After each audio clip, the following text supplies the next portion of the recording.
सुप्रभात प्यारे बच्चों। और बच्चों, आप लोग कैसे हैं? कक्षा 7 स्वर्णिका व्याकरण में आपका पुनः स्वागत है। तो बच्चों, आज हम व्याकरण में पाठ 9 विशेषण से संबंधित कुछ अभ्यास कार्य को करेंगे। तो बच्चों, विशेषण के बारे में मैं आपको अपनी पिछली कक्षा में बता चुकी हूँ कि विशेषण क्या है। तो बच्चों, विशेषण वह है यानी कि जो शब्द संज्ञा या सर्वनाम की विशेषता बताते हैं वह क्या कहलाते हैं? विशेषण कहलाते हैं। तो आइए अब हम आते हैं अपने अभ्यास कार्य पर।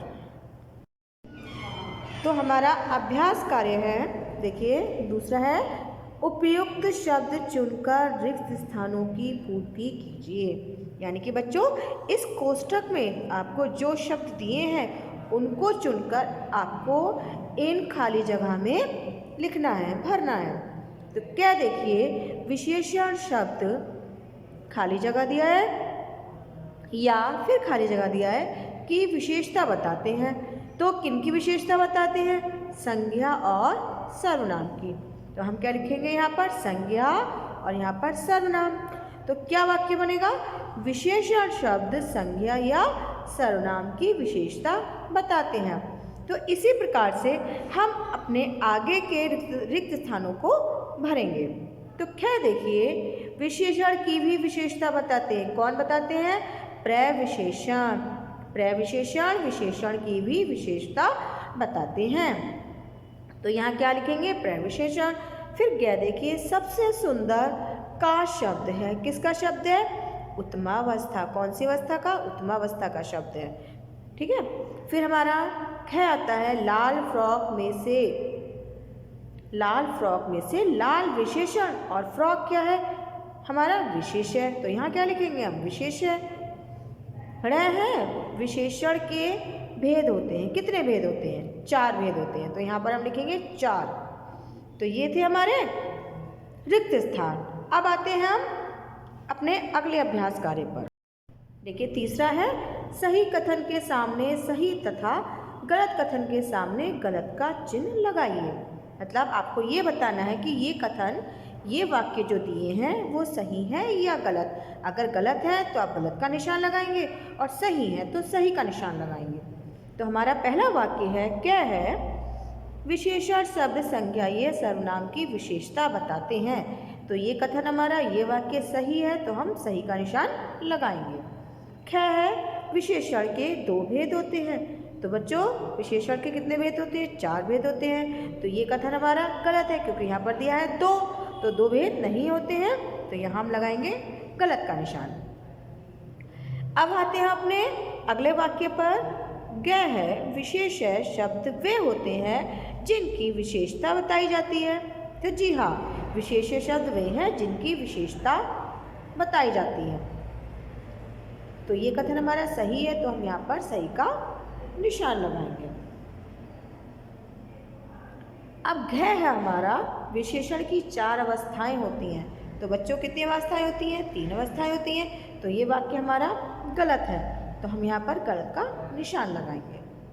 फिर हमारा है, प्रविशेषण विशेषण की भी विशेषता बताते हैं। तो बच्चों, ये वाक्य हमारा सही है। विशेषण शब्द जो है, विशेषता शब्द की विशेषता बताने वाले शब्द विशेषण कहलाते हैं। यानी कि जो शब्द विशेषण की भी विशेषता बताएं तो वह प्रविशेषण कहलाते हैं। तो यहाँ पर हम सही का निशान लगाएंगे। अब आते हैं अपने अगले अभ्यास कार्य पर। देखिए, अब हमारा चौथा अभ्यास कार्य है, निम्नलिखित विशेषण को उसके सही विशेष्य से मिलाइए।